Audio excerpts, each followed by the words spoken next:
nossas Bíblias aqui, Efésios, capítulo 4, versículo 1.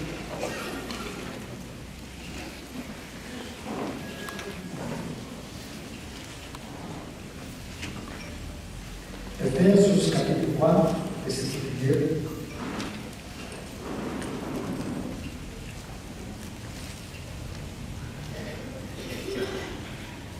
Rogo-vos, pois, eu, o prisioneiro do Senhor, que andei no modo digno da vocação a qual fostes chamados. Ainda, por favor, Filipenses, capítulo 3, versículo 14.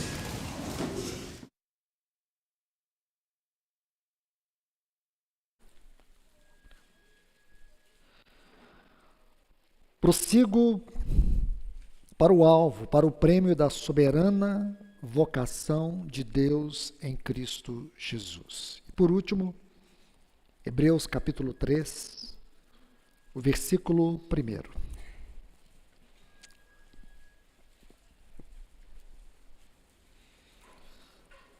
Portanto, santos irmãos, participantes da vocação do chamado celestial, considerai o apóstolo e sumo sacerdote da nossa confissão, Cristo Jesus. Oremos. Bendito Deus e Pai, Senhor, nós nos colocamos mais uma vez debaixo da Tua palavra, rogando a Tua ajuda e o Teu socorro através do Teu Espírito Santo. Que Ele possa iluminar o nosso coração das Tuas verdades, das Tuas revelações, daquilo que o Senhor deseja alcançar em nós, através deste assunto tão rico e que nos leva a uma reflexão profunda aos Teus pés. Por isso nós carecemos da Tua ajuda nesta hora, carecemos do Teu socorro. Atrai a nossa atenção para a Tua palavra, os nossos ouvidos para a Tua voz. Nós te rogamos aqui no nome de Jesus. Amém. Pois bem, meus amados em Cristo, eu quero aqui externar a Deus toda a minha gratidão por mais uma oportunidade de estar com os irmãos aqui nessa conferência. E diante de um tema tão importante. Desde a primeira vez que eu pude me concentrar sobre esse tema, eu tenho refletido nele todos os dias. E tenho louvado o Senhor por ter iluminado o coração dos irmãos, para que juntos estivéssemos aqui nesses dias, aos pés do Senhor, refletindo sobre a seriedade da nossa vocação celestial. Porque, amados irmãos e irmãs, nós temos vivido dias difíceis, dias em que o Evangelho tem sido diluído por causa da prática. Muita confusão em torno do testemunho do Senhor. E por quê? Porque, infelizmente, a igreja do século XXI tem se desviado do seu chamamento. Então nós temos esse santo privilégio de estarmos aqui neste final de semana, tratando de algo tão sério no coração do Senhor. Aquilo que caracteriza a nossa identidade, aquilo que evidencia o nosso profundo relacionamento com a obra do nosso Senhor Jesus. Quando você mergulha nesta palavra vocação no Novo Testamento, você vai encontrar pelo menos 11 menções. E se você examinar cada vez onde a palavra aparece, vocação, chamamento, você vai ver que o sentido dos termos ali, dentro do contexto, de cada contexto, é um sentido absoluto. Não tem variações. Isso tem uma razão espiritual profunda e significativa. Porque esse tema ou esse assunto da vocação espiritual, da vocação celestial, é aquilo que deve caracterizar o testemunho do povo de Deus na terra. Então aqui nós estamos diante desses textos. E aqui eu quero voltar à leitura, em especial de Efésios 4:1, que diz: rogo-vos. Essa é uma declaração que quem conhece um pouco do texto original sabe que é um forte clamor, é um profundo clamor. E aqui tem um ponto didático essencial. Se você estuda a carta aos Efésios, você pode ver que a didática espiritual dessa carta dividiu em 2 pontos. Os capítulos 1 a 3 concentra-se aquilo que nós conhecemos sobre a doutrina, o aspecto mais profundo acerca da doutrina cristã. E nos capítulos 4 a 6, a prática cristã. Esse equilíbrio é muito importante, porque se nós não temos este equilíbrio, tudo na vida cristã que nós julgamos ser importante fica na esfera conceitual. Tudo passa a ser conceitual. Tudo tem a ver com o entendimento que eu tenho, a compreensão que eu tenho. Se a compreensão ela não é vida, nós tornamos a graça de Deus vã. Paulo, quando escreve a Timóteo, ele fala da fé fingida. Isso fala de religiosidade, de espiritualismo. A importância de nós compreendermos que a vida cristã, ela é doutrina e prática. É algo tão importante.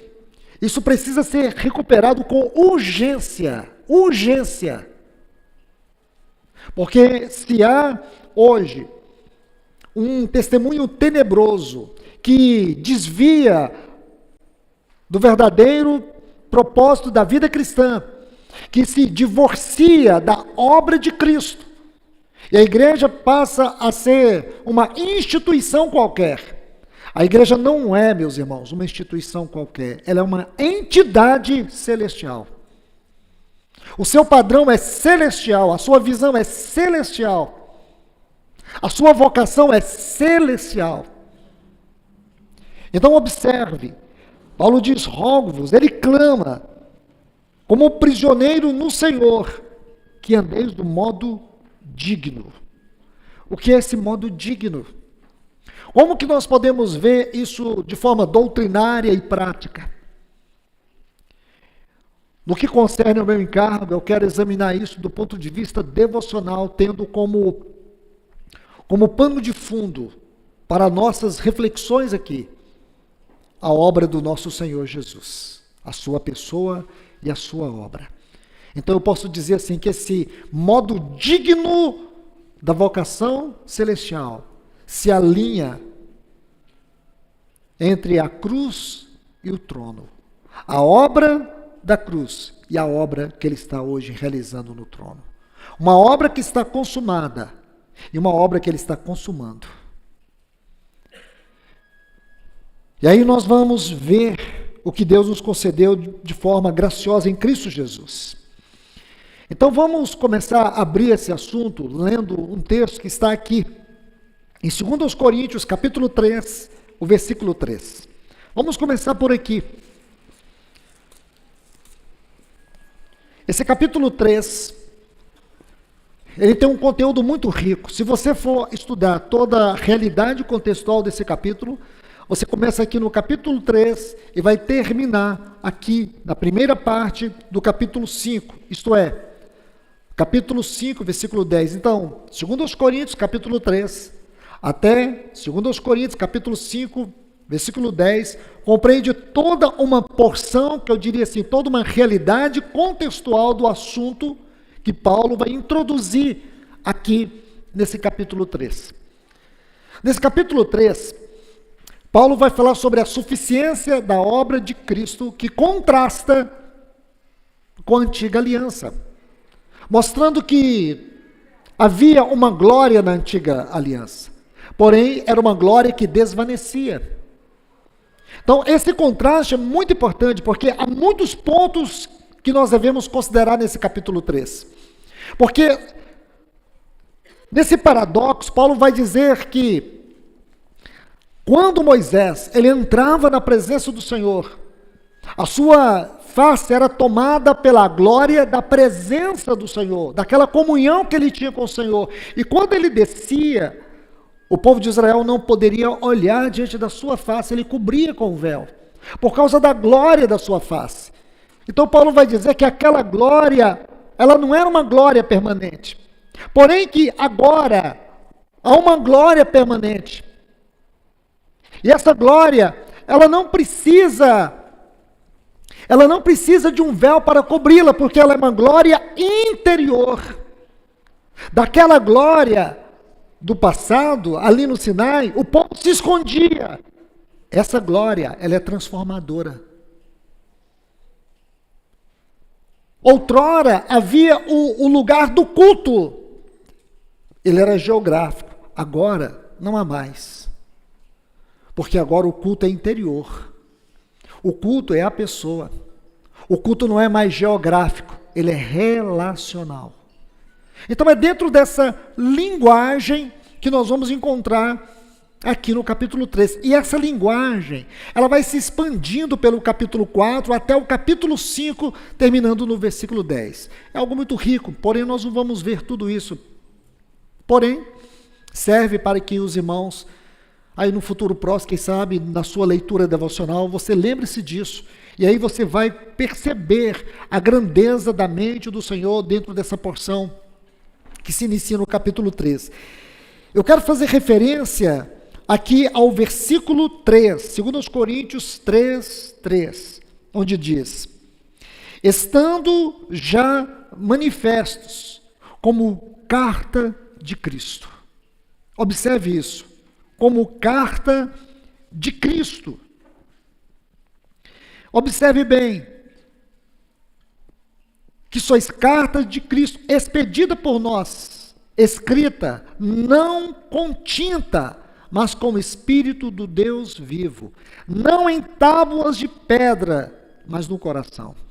Porque agora a ênfase está aqui no culto interior. A vida do cristão é um culto. Este é um ensino do Novo Testamento. Outrora o santuário estava num lugar. Agora no Novo Testamento o santuário é a pessoa. O altar é a consciência. Essas verdades, elas têm sido desprezadas e substituídas por informações que não são ensinos e que deturpam uma profunda realidade espiritual que empobrece a devoção. Nós trocamos espiritualidade por religiosidade e nos contentamos com isso, porque religiosidade é a satisfação momentânea e a espiritualidade é a vida crescente, é a vida ascensional. A religiosidade não tem preço, você acha em qualquer lugar. A espiritualidade, ela tem um preço.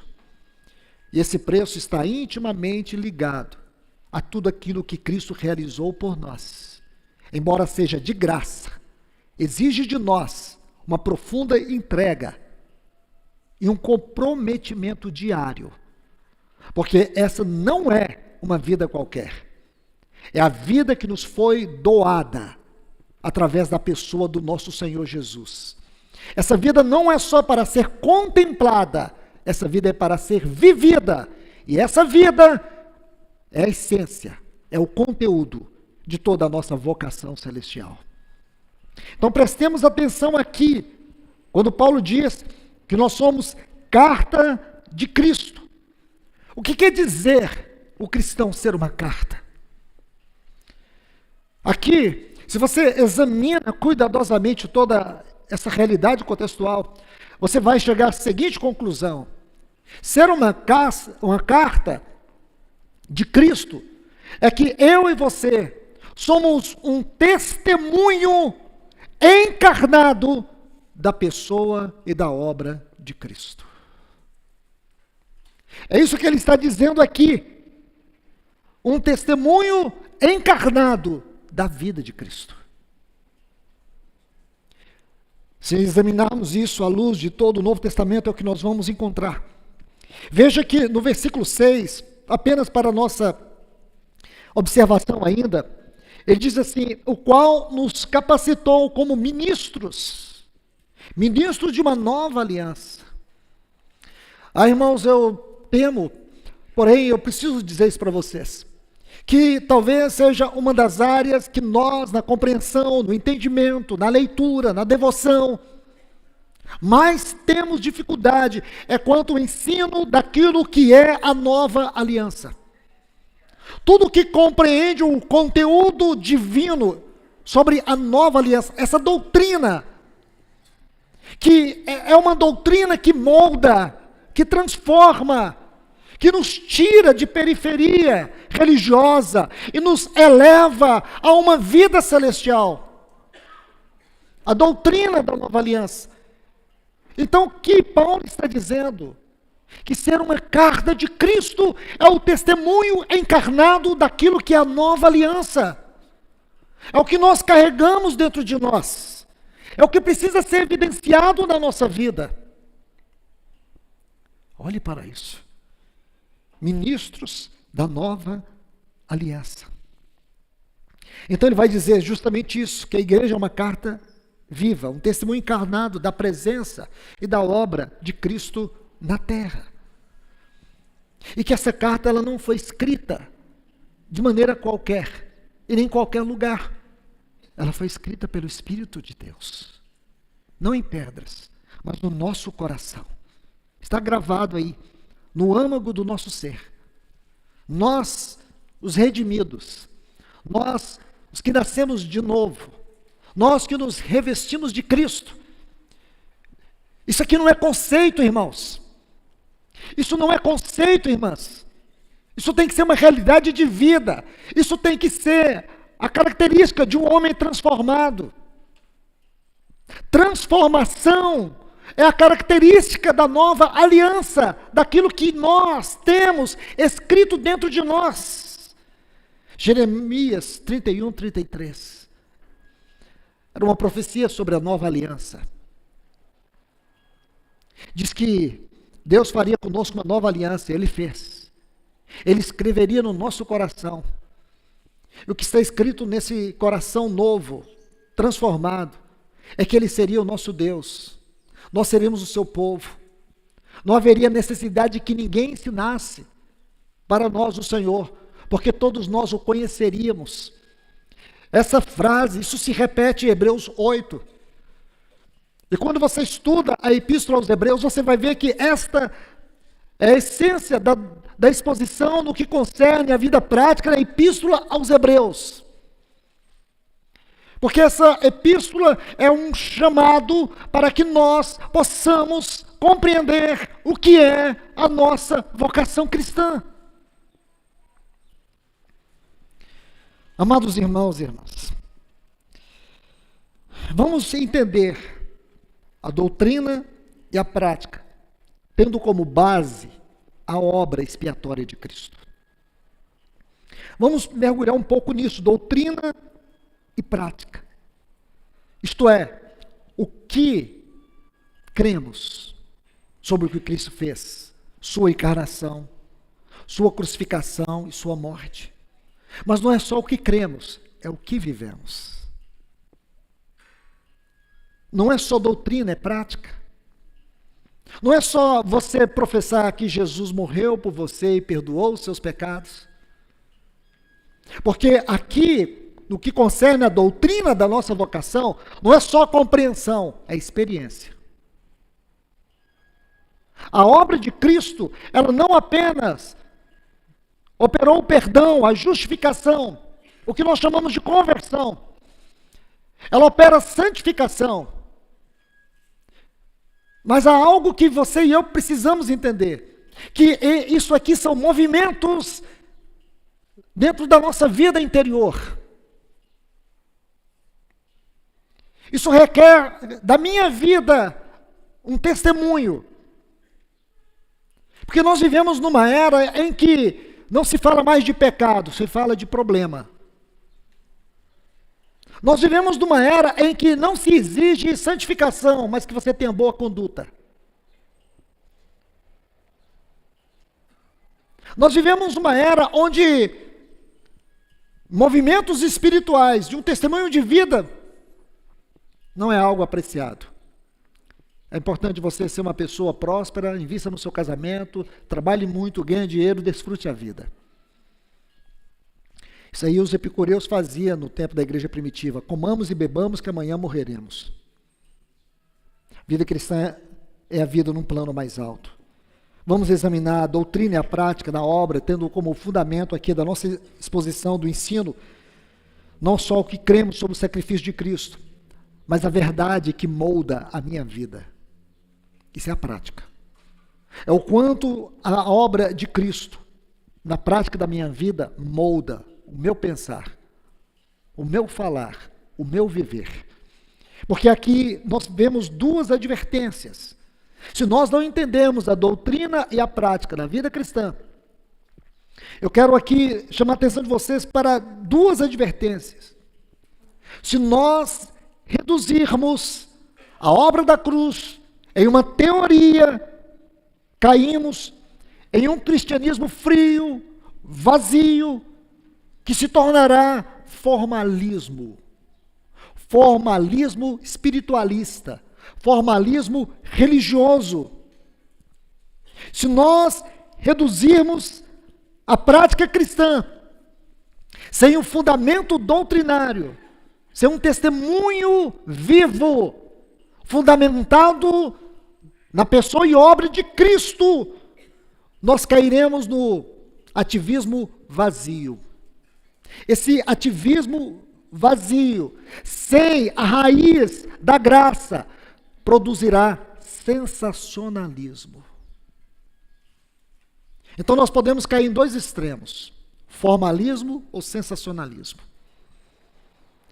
E digo com tristeza, não é crítica, mas parece que esse é o estilo comum da cristandade do nosso tempo.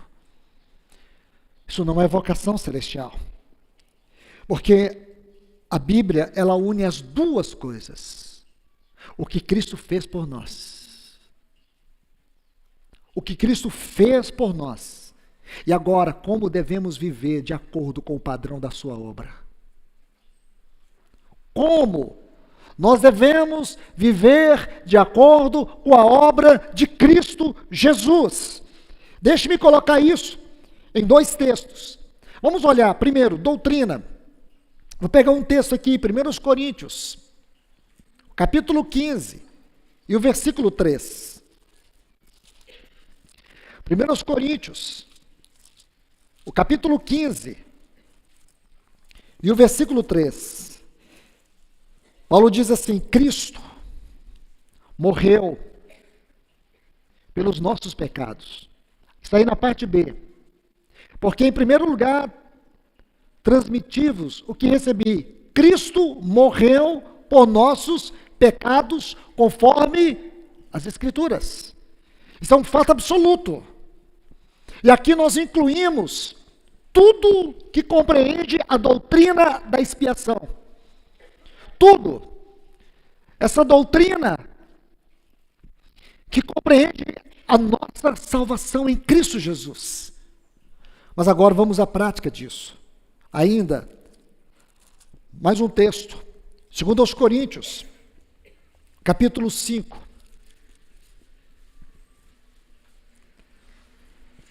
O versículo 15 diz: então, primeiro, Cristo morreu pelos nossos pecados, segundo as Escrituras, fato absoluto. Agora vamos à prática disso. Ele morreu. Vê se não é a continuidade. Nós não estamos lendo a mente de Paulo. Irmãos, nós estamos lendo a mente do Espírito nas Escrituras. As cartas de Paulo não é uma inspiração sua, não é uma propriedade paulina. As Escrituras é uma propriedade divina. E o grande segredo da leitura e da exposição da palavra é nós nos permitirmos sermos levados pelo Espírito Santo a compreender a mente de Deus, a sua palavra. Então, primeiro texto: Cristo morreu pelos nossos pecados, segundo as Escrituras. Agora veja, Ele morreu pelos nossos pecados, segundo as Escrituras, parafraseando. Ele morreu por todos, para que os que vivem não vivam mais para si mesmos, mas para aquele que por eles morreu e ressuscitou. Você vê aqui a doutrina e a prática. A doutrina é que Cristo morreu por nós. A doutrina é que os nossos pecados foram perdoados para sempre. A doutrina é que Ele tomou o nosso lugar de culpados e de condenados. Porque se tinha uma coisa que eu e você merecíamos, era ser condenados. E se Deus nos mandasse para o inferno, Ele não cometeria nenhuma injustiça. Nenhuma injustiça. O mais justo que Deus poderia fazer com a minha vida era me enviar para o inferno, para que eu sofresse a condenação eterna pelos meus pecados. Mas sabe o que Ele fez? Ele pegou toda a sua ira que era contra mim, contra nós, e colocou sobre os seus filhos. Como um irmão resumiu bem sobre a doutrina da propiciação, porque ele diz assim, que a doutrina da propiciação, ela tem que estar intimamente ligada à doutrina da ira de Deus. Isto é, Deus mesmo se entregou a si mesmo para nos livrar dele mesmo. Essa é a doutrina da propiciação em face à doutrina da ira. Deus mesmo se entregou a si mesmo para nos salvar dele mesmo. Sabe o que Ele fez? Ele levou o seu Filho no nosso lugar. E Ele sofreu como o culpado sem ter pecado. Ele não conheceu o pecado, mas Ele conheceu as consequências do nosso pecado. Essa é a doutrina da expiação, essa é a doutrina da propiciação, essa é a doutrina da justiça de Deus. Ele, o seu Filho, não conheceu o pecado, mas Deus o fez pecado no nosso lugar. Agora veja, que tipo de vida nós temos que viver em face a tudo isso? Aqui o texto vai dizer, Ele morreu para que os que vivem não vivam mais para si mesmos. Aqui está a chave da vida prática, aqui está o conteúdo da nossa vocação celestial. Aqui está uma explicação daquilo que é vocação celestial. Significa que eu não vivo mais para mim mesmo. Eu não tenho mais o direito de viver para mim mesmo. Eu tenho que andar do modo digno, dessa vocação a qual nós fomos chamados, incluídos, por causa do mistério da graça de Deus em Cristo Jesus. Olhe para isso. Então, quando nós pensamos nessa questão da doutrina e da prática, tendo a obra da expiação como fundamento, eu quero colocar aqui uma didática. Peço que os irmãos sejam bem cuidadosos, assim como serei, em entender. Porque nós sabemos que essas coisas não se separam, mas dentro de uma didática que vai nos fazer entender tanto o lado doutrinário como o lado prático da vida cristã, eu vou colocar dessa forma. Nós podemos ver a doutrina baseada sobre 3 pontos: a encarnação, a crucificação e a morte do nosso Senhor. E a prática, na ressurreição, na ascensão e na entronização. Essa didática é muito importante. Sabe por quê? Porque aqui agora nós não teremos uma outra saída a não ser nos rendermos a isso. E permitir que a palavra do Senhor, ela nos inspecione, ela penetre, ela jorre luz e mostra o quanto que ainda existe de espiritualismo, de religiosidade, de formalismo, de uma vida cristã sustentada por sensacionalismo e não por uma realidade espiritual. É importante essa luz da palavra do Senhor para que as nossas motivações secretas, enraizadas ainda no velho homem, que se esconde no mais profundo do nosso coração, sejam colocadas à vista de Deus da sua palavra, para que delas venhamos nos arrepender e rogar ao Senhor que remova para sempre esse tipo de pecados apreciados, escondidos, que existe dentro de nós. Pecados da religiosidade, do espiritualismo.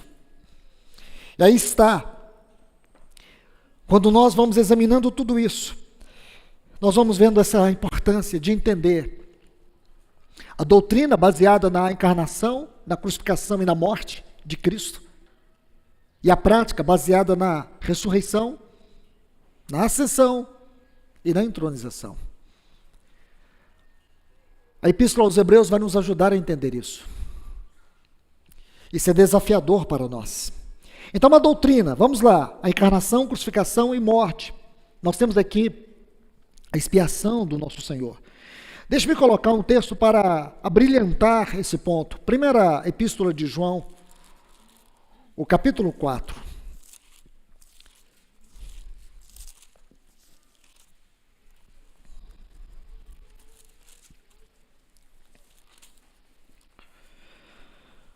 Os versículos 9 e 10 diz: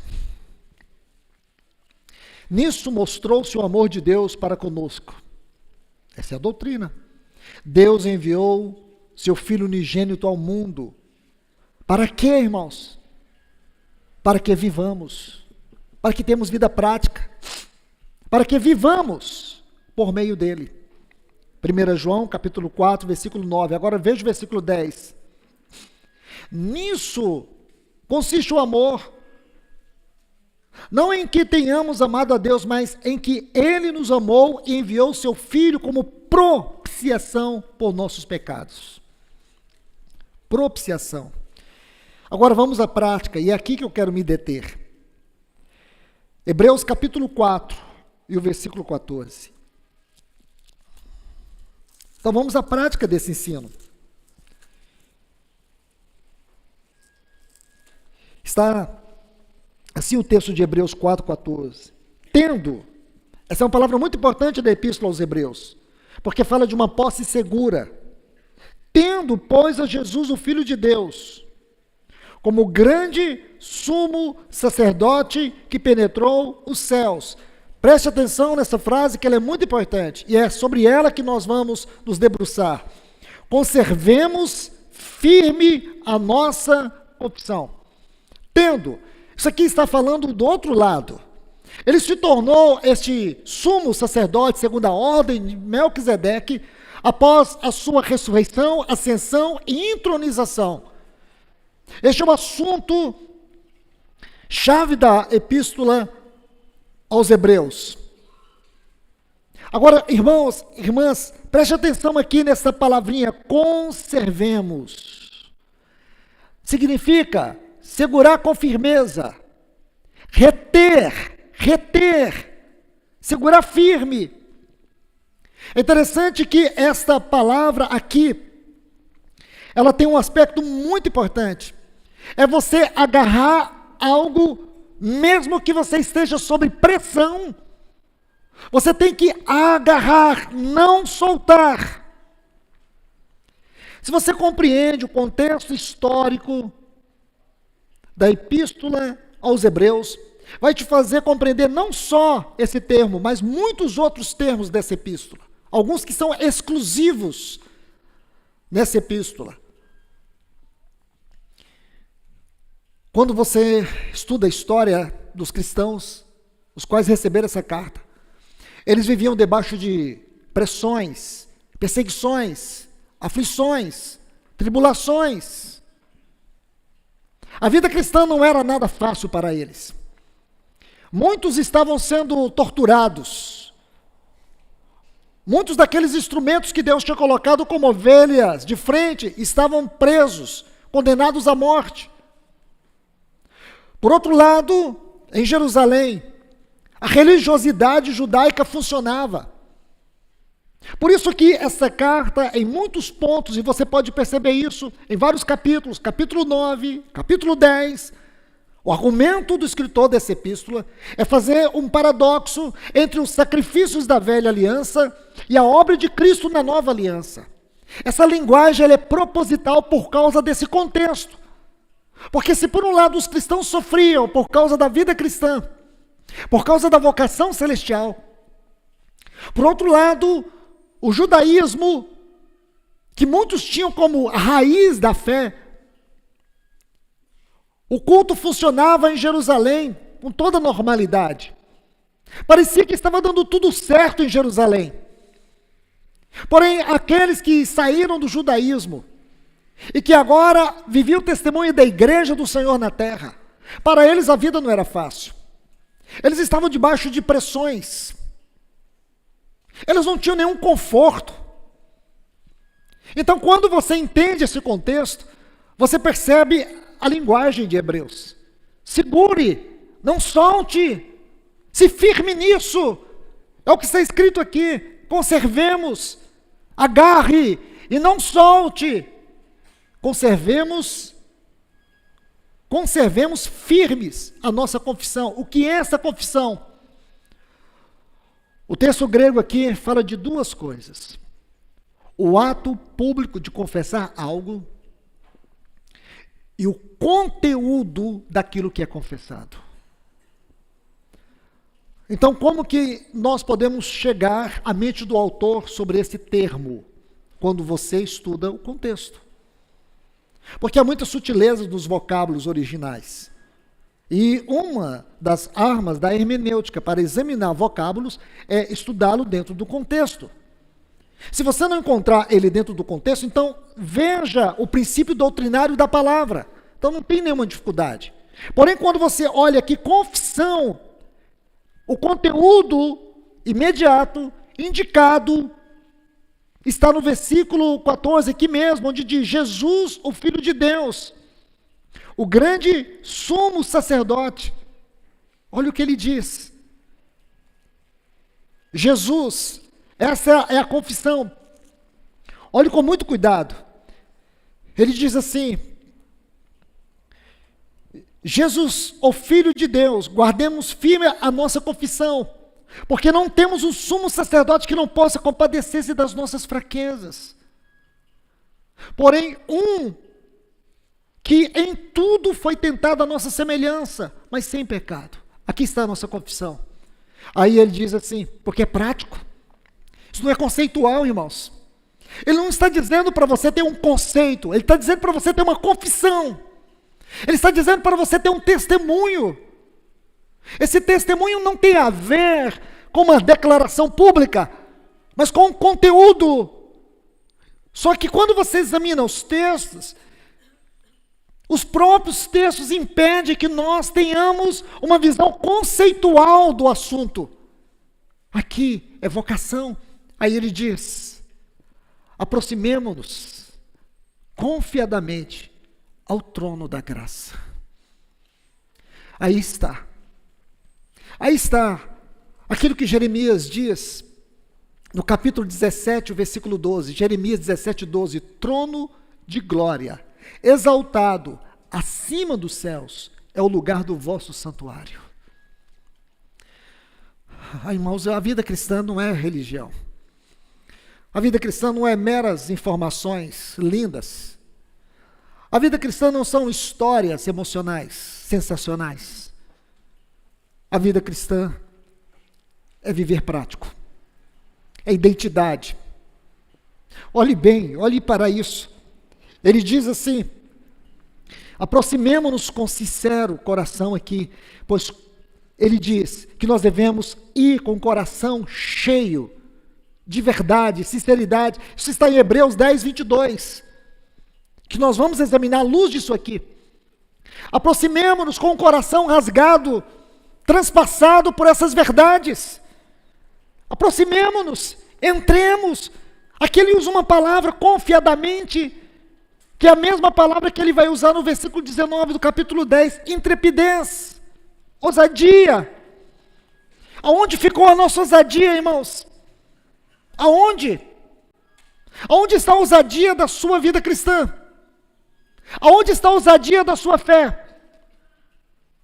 Enquanto nós ficarmos escondidos em informações, enquanto nós ficarmos aí nos escondendo atrás de conceitos, de boas leituras, de conferências, de pregadores e outras coisas mais, Nós vamos viver a vida cristã periférica. Nós não fomos chamados para viver uma vida cristã periférica.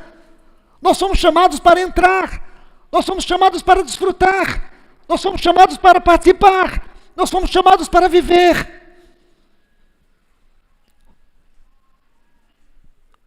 Efésios capítulo 1. Nosso irmão Cláudio fez a leitura, mas eu quero repeti-la para mostrar esse ponto para vocês. Veja se isso é conceito. Efésios capítulo 1. Olha o versículo 20. Veja a harmonia. Veja como esses textos se entrelaçam.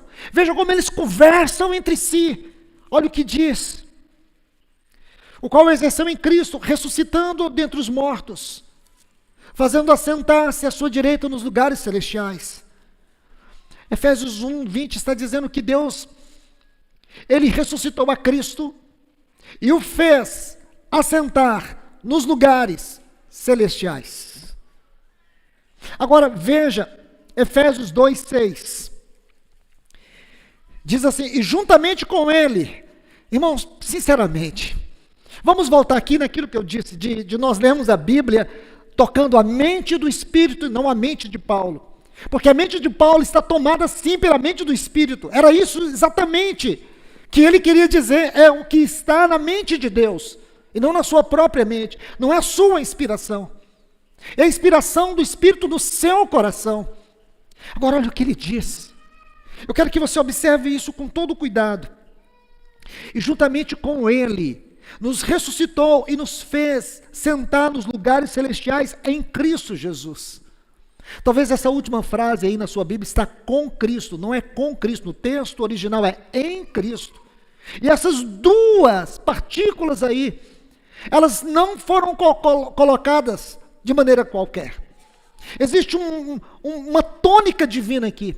Quando ele diz assim, e juntamente com essa pequenininha palavra, fala de união. Nós fomos unidos a Cristo Jesus, mediante a sua ressurreição. Aí ele diz assim, e nos fez assentar nos lugares celestiais em Cristo. Essa preposiçãozinha em significa descanso, união e descanso. Agora observe, quando Deus ressuscitou a Cristo, o fez assentar nos lugares celestiais. Paulo dizendo, não, isso não é só isso, existe algo a mais. É que na ressurreição dele, Deus vos uniu a Ele. E agora nós estamos assentados nos lugares celestiais. É o que Hebreus vai interpretar para nós, o que é estarmos assentados com Cristo nos lugares celestiais. É a liberdade que nós temos, irmãos e irmãs, de participarmos ainda, mesmo que limitados nesse corpo suscetível a fraquezas, a limitações. Mesmo com todas as limitações que há no nosso corpo, nós podemos ter absoluta certeza e segurança, que está aqui nessa palavra, confiadamente, parresia no texto grego, confiadamente, nós podemos estar seguros, nós podemos descansar, que existe um céu aberto para nós também. Esta é a nossa vocação, este é o conteúdo.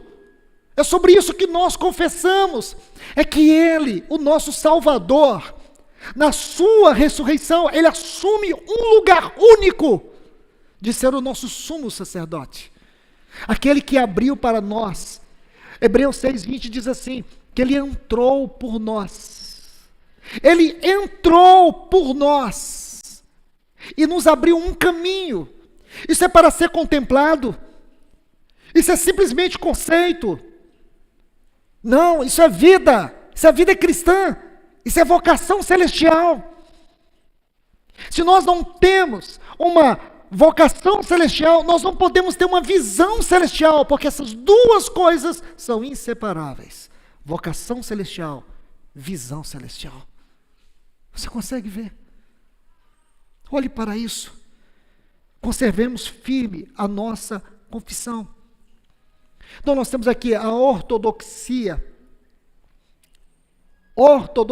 doutrina, ortodoxia, orto é reto, doxia é a doutrina correta. Mas não é só uma ortodoxia, é uma ortoplaxia. Reto. Plaxia, prática, é a prática correta, a doutrina correta e a prática correta. Como que nós vamos poder viver isso, irmãos? Como? Aí está. Lembra que eu disse sobre a união da cruz e o trono? É dentro dessas duas esferas que nós espiritualmente transitamos. É dentro dessas duas esferas. Porque nós não temos uma visão correta da cruz, da obra da cruz, nós temos uma dificuldade de entender o que Jesus está fazendo agora no trono por nós. E a Epístola aos Hebreus vai escancarar esse assunto. Vai abrir. E vai mostrar para nós algo que precisamos experimentar. Aqui, nós temos que entender ressurreição, ascensão e entronização.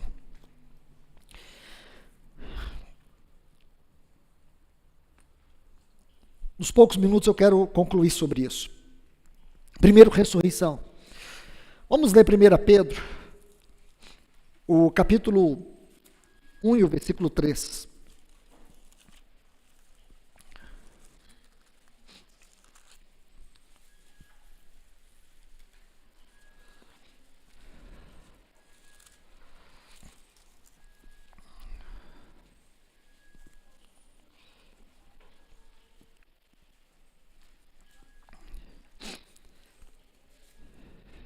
Bendito seja o Deus e Pai de nosso Senhor Jesus Cristo, que, segundo a sua grande misericórdia, regenerou-nos para uma esperança viva. Essa esperança viva está alinhada a essa frase, Senhor Jesus Cristo. Ele é a nossa esperança viva. A nossa esperança viva está alinhada a essa frase, que mediante a ressurreição de Jesus dentre os mortos, Ele nos deu uma esperança viva. A nossa esperança não é possibilidade. A nossa esperança não é possibilidade. Todos nós temos uma esperança de, ao final desse encontro, chegarmos ao nosso lar. Essa esperança é uma possibilidade. Mas a esperança viva que nós recebemos mediante Cristo é uma realidade concreta e absoluta. Eu quero te falar isso. Aqui nós vemos algo especial. Ele nos tirou de um império de trevas onde nós vivíamos. Eu quero alinhar esse ponto ainda, por favor.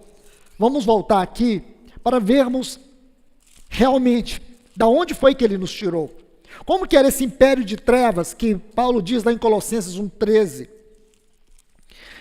Deixe-me mostrar isso aqui em Efésios 2. Vamos ver como esse texto ele vai em degraus, nos levando para dentro do Santo dos Santos. Porque é isso que a Epístola aos Hebreus nos mostra. A Epístola aos Hebreus, ela define a vida cristã, não é a partir de uma esfera natural e terrena. A Epístola aos Hebreus vai nos mostrar a vida cristã dentro de uma esfera celestial, ascensional. A vida cristã no Santo dos Santos. Então, aqui em Efésios, eu quero que você veja desde o versículo 1. Está assim: Ele vos deu vida, estando vós mortos nos vossos delitos e pecados. Que nós vamos encontrar 3 reinos que estavam contra nós. O primeiro reino está nesse texto, o reino da carne.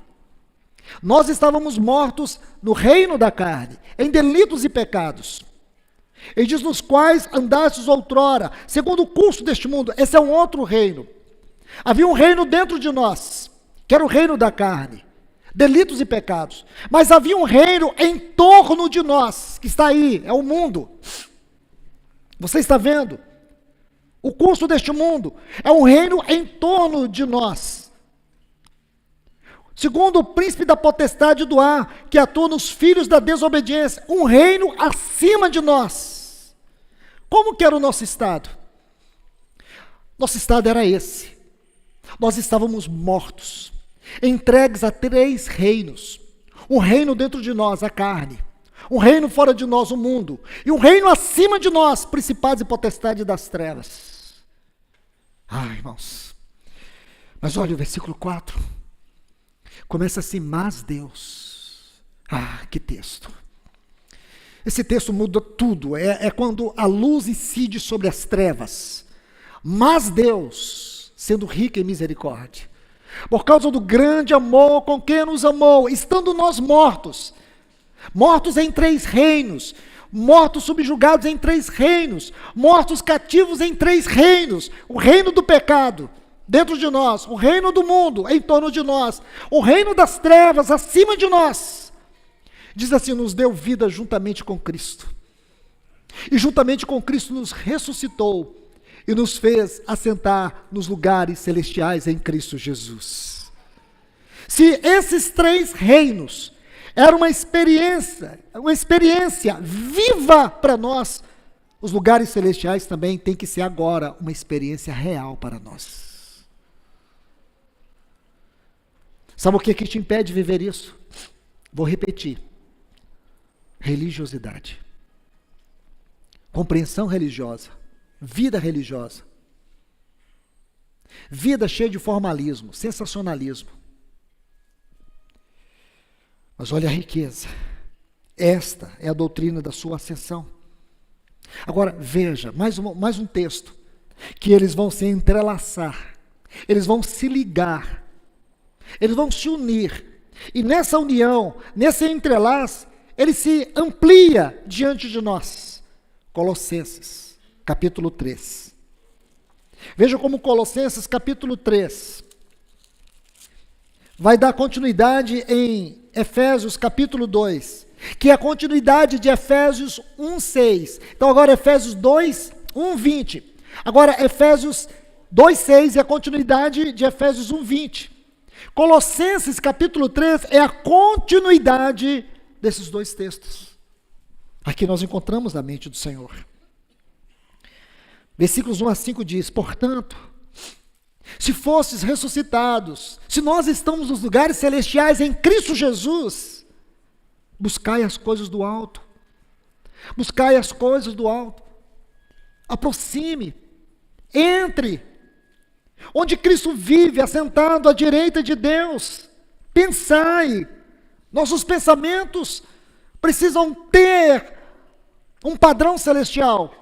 Pensai nas coisas do alto, não na medida, no padrão, no molde da terra. Porque, aí ele vai responder o que está escrito em Efésios 2, porque morrestes. Paulo disse que nós estávamos mortos em delitos e pecados, porque morrestes, e a vossa vida. Essa pergunta aqui, irmãos, é importante, o que é a nossa vida? Deixe-me colocar essa pergunta de maneira mais clara e contundente. O que é a nossa vida, baseada em Efésios capítulo 1, versículo 20, Efésios capítulo 2, versículo 6, o que é a nossa vida? Paulo vai dizer assim, nos deu vida, juntamente com Cristo. Nossa vida é uma vida em união inseparável com Cristo. Irmãos, eu espero que os psicólogos aqui não fiquem bravos comigo, mas eu não consigo entender o que um cristão faz no consultório de um psicólogo. O que um cristão faz no consultório de psiquiatra? Eu tenho dito que os psicólogos cristãos e os psiquiatras cristãos estão fazendo um dos trabalhos evangelísticos mais poderosos hoje, pelo menos que eu conheço. Eu tenho dito que eles têm feito um trabalho pastoral, eu tenho encorajado os jovens. Quando o jovem chega para mim e fala assim, Luiz, que curso que você acha que você me orientaria? Eu falei, psicólogo ou psiquiatra. Porque nunca uma geração esteve tão doente emocionalmente como a nossa. Nunca. E esses homens, essas mulheres de Deus, estão exercendo essa função como ministério. É claro que eles não vão dizer isso aí no conselho de psicologia, né? Mas eu falo para vocês. É um dos trabalhos pastorais preciosos dos nossos dias. Então, não estou aqui, os psicólogos, não fiquem tristes comigo, porque eu, pelo contrário, eu tenho incentivado. Não tenho pensado em 2 coisas, seja o psicólogo. Você vai ver o quanto Deus vai te usar, porque você vai encontrar pessoas esmagadas nas suas emoções, nas suas motivações, pessoas perdidas no propósito da vida. E mesmo com conhecimento acadêmico, um psicólogo cristão, ele tem o que nenhum outro psicólogo do mundo vai ter: visão celestial. Vai conhecer a alma do ponto de vista espiritual, que nenhum curso de psicologia pode dar. Agora imagine o que é hoje esses homens de Deus, essas mulheres. Então os psicólogos com certeza sabem que eu estou encorajando a continuarem fazendo o trabalho que vocês fazem. Mas agora, por outro lado, porque eu tenho me deparado, a gente fica numa ponta onde você encontra muitos irmãos aflitos, afligidos, esmagados emocionalmente. Pessoas que se perderam nas suas emoções, nos seus casamentos, nos seus relacionamentos. Então, quando você vê isso, o ponto é muito simples. Eles não têm um padrão de vida que tem moldado o seu caráter. Eles se perderam na vocação celestial. E não tem segredo, é só trazê-los de volta. É só você observar isso aqui. Se nós fomos ressuscitados, o que quer dizer isso? Se nós vivemos uma vida cristã celestial, se vivemos a sobrenaturalidade da vida terrena, o cristão vive a sobrenaturalidade da vida terrena, porque para um cristão hoje viver neste mundo como cristão, ele tem que viver uma vida sobrenatural. Então, se a vida natural, se a vida terrena é sobrenatural, a vida celestial tem que ser natural. Então, o cristão vive sobre esses dois polos: a sobrenaturalidade da vida terrena e a naturalidade da vida celestial. Não é o contrário. Porque nossa vida terrena, ela tem que ter esse aspecto sobrenatural. O cristão, ele é sobrenatural. O cristão, ele é celestial. O cristão é esse sim, que ele pode entrar nas esferas mais altas, nos mais altos céus, ele pode entrar no Santo dos Santos em espírito e em verdade. Quando o nosso Senhor falou para aquela mulher samaritana, que os verdadeiros adoradores adorarão ao Pai em espírito e em verdade, isso é uma doutrina no Novo Testamento. Nós somos o santuário de Deus. Nosso espírito é o lugar secreto de Deus. É o lugar que Deus habita. O culto é a pessoa. Quando nós nos reunimos para uma reunião, então nós temos ali o culto. Então o que é o culto? É reunião ou são as pessoas? Segundo a Bíblia, é as pessoas. Paulo diz isso em Romanos 12. Rogo-vos, pois, irmãos, que apresenteis, ofereça, o sentido ali é de ofertar. Oferte, ofereceis os vossos corpos, oferte o seu corpo como um sacrifício vivo, santo e agradável a Deus, porque esse é o vosso culto, é o culto racional. Não entre no padrão, não entre no modelo, não entre na medida, não entre na forma desse mundo. Aí está, o culto é pessoal, o culto é relacional. Nós precisamos recapturar, trazer isso de volta. Olhe bem, porque morrestes, e a vossa vida está oculta juntamente com Cristo. Aonde que a nossa vida está oculta juntamente com Cristo? Paulo vai dizer em Efésios 2, nos lugares celestiais. Que riqueza há nisso, irmãos. Aí ele diz assim, está oculta com Cristo em Deus. Quando Cristo, que é o vosso viver, que é a vossa vida, Cristo é a nossa vida, Cristo é o nosso viver, se manifestar. Então também vós sereis manifestados com Ele. E agora, vamos falar um pouco sobre a ascensão para a gente concluir. Então nós temos a ressurreição. E temos a ascensão e a entronização. Isso é muito importante, irmãos. Veja alguns textos, por favor. Marcos capítulo 16. Marcos capítulo 16.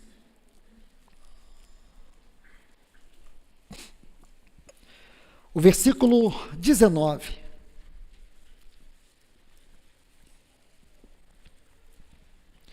Está assim: E assim, o Senhor, depois de lhes falar, foi recebido acima no céu e assentou-se à direita de Deus. Mais um texto. Atos dos Apóstolos, capítulo 1, versículo 9. Atos dos Apóstolos, capítulo 1, versículo 9.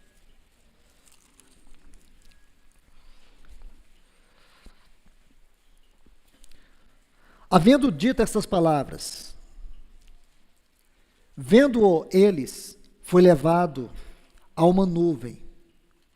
Foi levado e uma nuvem o recebeu e ocultou dos seus olhos. E aqui eu quero citar só um texto, Hebreus 2:10, a parte final. Conduzindo muitos filhos à glória. Eu diria que Hebreus 2:10 é uma moldura para esses dois textos que nós acabamos de ler. A ascensão de Cristo não foi um ato isolado. A ascensão de Cristo, eu digo para vocês, não foi algo que Cristo fez por si mesmo. A ascensão dele foi a nossa ascensão. Nós fomos não somente incluídos na sua ressurreição, nós fomos incluídos na sua ascensão. Porque na ascensão ele abriu um caminho até o trono, até a presença do Pai. E agora nós também podemos entrar, porque aqui agora abriu-se o caminho da eternidade para nós. Porque a ascensão foi a expressão final e completa de que a expiação de Cristo foi aceita pelo Pai. O problema do pecado já foi resolvido para sempre. Então a ascensão comunica isso. Então ele entrou. Aí, irmãos, o escritor aos Hebreus vai nos trazer aqui 4 designações de Cristo nessa epístola. 4 designações. Eu me atrevo a colocar mais uma, 5, que está lá em Hebreus capítulo 12. Vou falar sobre elas e vocês vão me entender. A primeira está aqui, no capítulo 6, versículo 20. Então vamos, nessa parte final, nos deter aqui em Hebreus. Então abra aí sua Bíblia, Hebreus capítulo 6, versículo 20. Veja bem, a segunda parte desse capítulo 6 é que introduz esse assunto. E você vai ver que ele vai dizer assim, nos versículos finais aqui, o versículo 19 e 20 está assim, a qual temos, ele está falando da esperança viva, a esperança posta, esperança, aquilo que eu acabei de falar, então não carece mais de exposição sobre isso. Esperança viva, esperança posta, diante de nós. E diz que nós temos que agarrar. Aqui tem o mesmo sentido, conservar, agarrar a esperança posta diante de nós.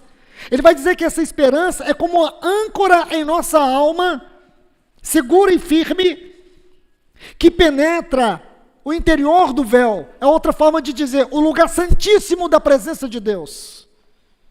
Aí ele diz, onde Jesus como precursor, essa é a palavra. Jesus como precursor entrou por nós. E quando ele entrou por nós, ele foi feito para sempre sumo sacerdote segundo a ordem de Melquisedeque. Vamos entender aqui esta palavra precursor. Porque esta palavra, ela não é uma palavra qualquer. É uma palavra que define para nós o coração da fé cristã. Esta palavra, precursor. Porque é aquele que vai à frente, chamado antigamente de pródomos. Quando o rei ia entrar na cidade, o precursor ia à frente, eles iam abrindo o caminho, para que ele pudesse passar. Só que aqui, o autor aos Hebreus toma essa palavra para falar de Jesus, aquele que foi à nossa frente. Ele entrou aqui na sua ascensão, ele entrou como esse precursor, e Hebreus diz que ele entrou por nós. Ele não entrou por nós para que naquele dia da sua vida nós pudéssemos entrar. Ele entrou para que agora nós possamos entrar. Porque a doutrina de Hebreus é que nós agora podemos viver essa vida celestial mesmo aqui na terra. Ele entrou por nós. Aqui significa que aonde Ele entrou, nós podemos entrar. Irmão, não é utopia, não é teoria, não é falácia, é teologia prática. Teologia prática. Nós podemos entrar. Nós podemos nos achegar confiadamente. Essa ênfase se repete em Hebreus. Olha o que ele diz. Ele entrou por nós como precursor. Nossa esperança, escute, a nossa esperança não está pendurada num vazio. Não, irmãos, olhe para isso. Ela está enraizada na certeza que Jesus entrou por cada um de nós aqui. E nós podemos entrar. Nós podemos desfrutar. Nós podemos viver isso. Esse é o conteúdo da nossa vocação celestial, meus irmãos e irmãs. Mas há uma outra palavra que define o nosso Senhor nessa epístola. Está aqui no capítulo 7, versículo 25. Que diz assim: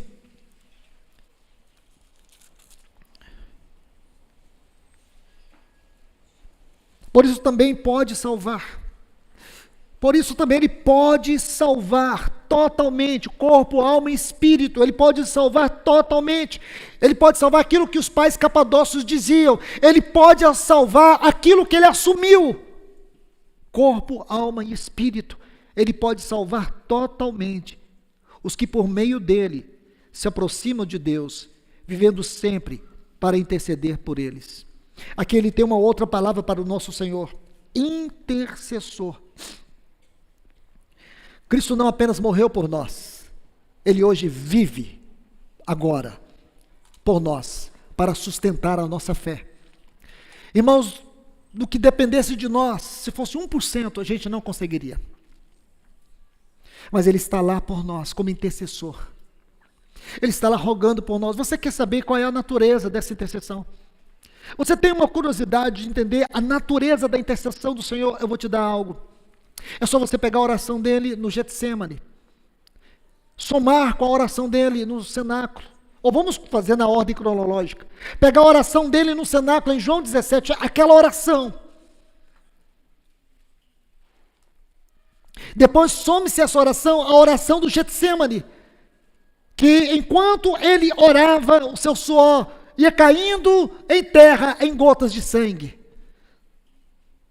E tome agora a oração do Calvário.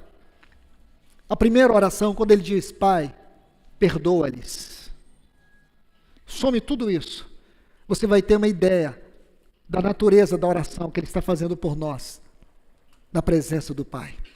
Você vai compreender a tônica dessa oração. Irmãos, eu pergunto para você: será que nós temos o direito de viver uma vida contrária à obra de Cristo em nosso lugar? Será que nós temos o direito de viver uma vida qualquer? Nós não temos. E deixe-me caminhar rápido, que eu não tenho mais tempo. Terceiro, fiador. Olha o versículo 22 desse capítulo 7. Diz assim: por isso mesmo chegou a ser Jesus fiador de uma melhor aliança. O que significa? Ele se tornou responsável legal diante da nova aliança. Sabe por quê? Eu vou dizer para você. Eu e você não reunimos nenhuma condição de cumprir essa nova aliança. Pelo contrário, nós temos todas as condições de quebrá-la todos os dias. Como que Deus pode fazer uma aliança com uma pessoa que vai falhar todos os dias? Vai quebrar essa aliança todos os dias? Como que Deus pode estar firmado nesta aliança, sabendo que eu e você não temos capacidade de cumpri-la? O Senhor Jesus se colocou entre nós e o Pai, como fiador.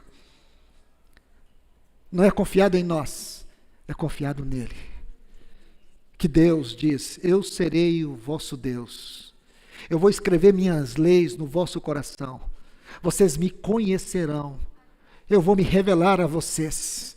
Mas não é confiado em nós, é confiado nesse grande e supremo fiador. Mas não só isso, olhe bem o capítulo 8, versículo 6. Então ele se responsabiliza por essa nova aliança. Hebreus 8:6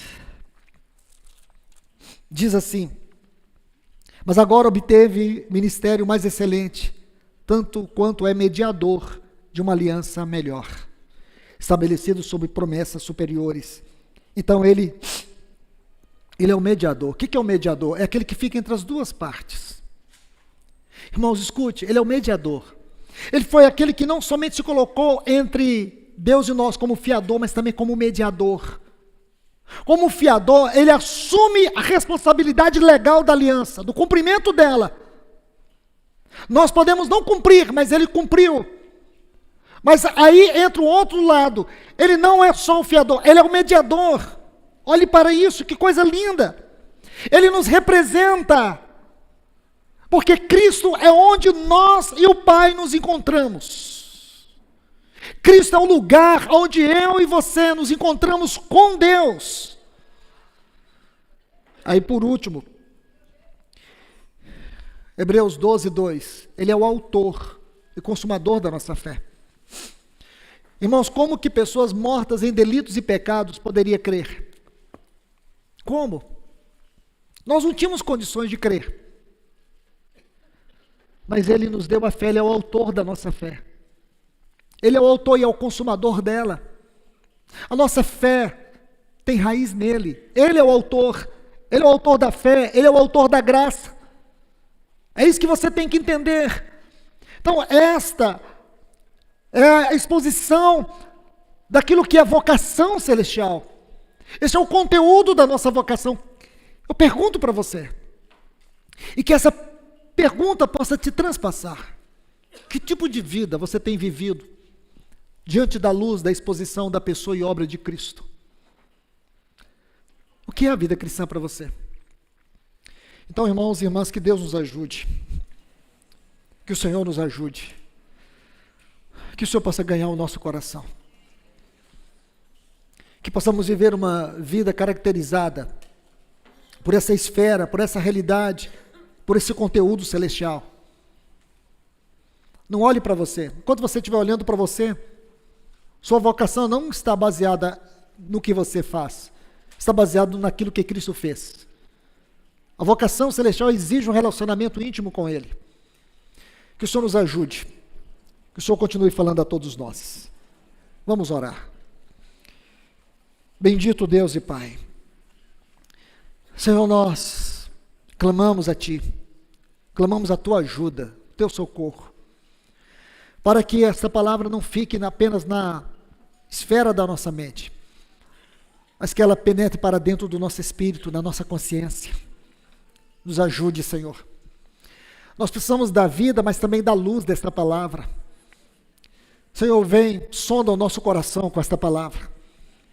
Veja o quanto que existe de espiritualismo, de religiosidade, que tem nos impedido de viver a vida cristã celestial, a nossa vocação celestial, que tem roubado de nós a visão celestial, porque ainda vivemos de forma tão periférica e superficial. Senhor, que esses sejam dias de libertação e de cura aqui entre nós, de um compromisso renovado com o Senhor, um compromisso que venha moldar e mudar toda a nossa vida. Em nome do Teu Filho Jesus nós rogamos, em nome de Jesus, amém. Que Deus vos abençoe.